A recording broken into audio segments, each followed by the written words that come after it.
All right, today we're diving into a paper that has, let's just say, sent a few shockwaves through the world of classical history. It's called Ex Machina Imperium, a metallurgical and chronological reanalysis of the Julio-Claudian hard drives. Yes, you heard that right, hard drives. So the authors, a Professor Lease and a Dr. Redfern, they start with a really simple, but honestly kind of a reality-bending question. What if everything we think we know about Roman legions and aqueducts is just plain wrong? What if the entire Roman Empire was actually, well, a massive, unbelievably ambitious IT project? And what if the men at the very, very top, the emperors themselves, weren't men at all?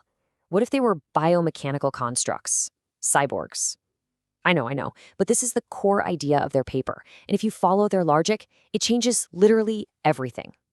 So, Leeson Redfern's first big argument is that for centuries, we historians have been suffering from what they call the carbon delusion.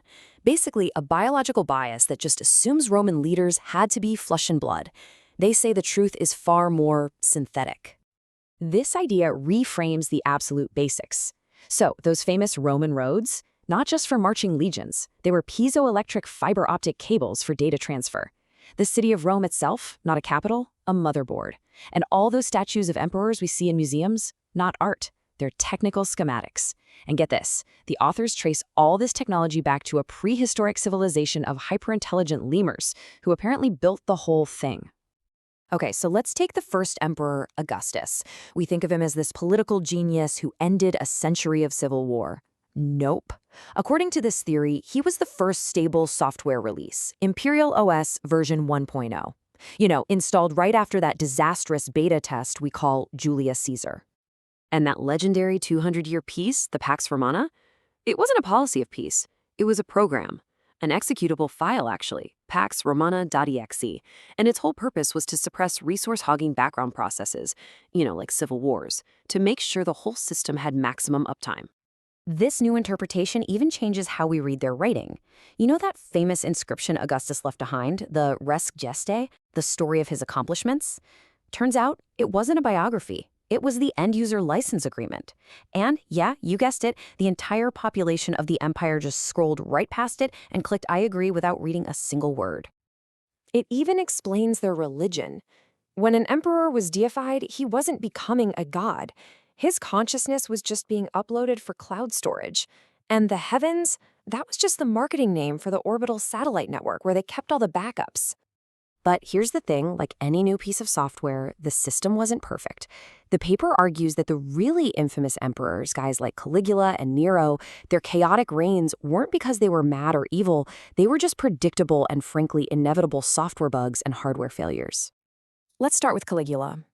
History tells us he declared war on the sea and made his soldiers attack the waves. Well, this paper suggests something else. The Mediterranean Sea was actually a giant liquid cooling system for the empire's mainframe, and it was overheating. So when Caligula ordered his legions to stab the water, he was just trying some percussive maintenance.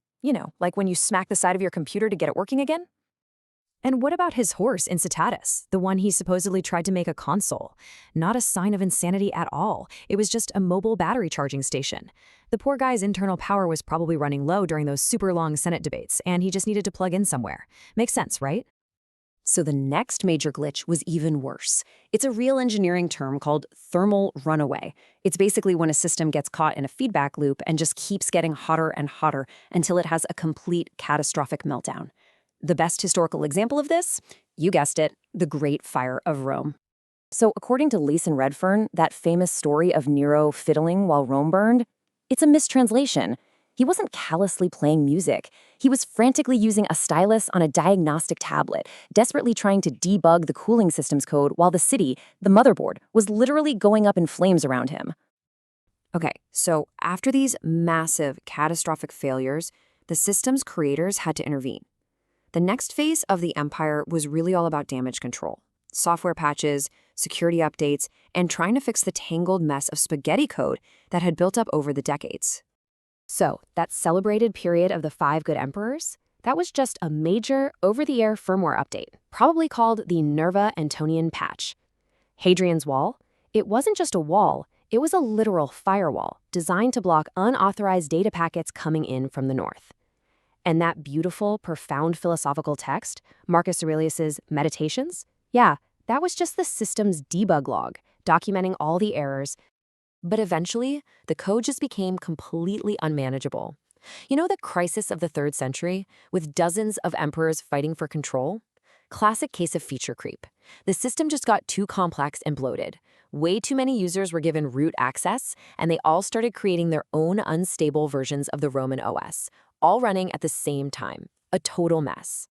And all of this, the glitches, the messy patches, the bloated code, was all leading to one single inevitable conclusion: a total system crash.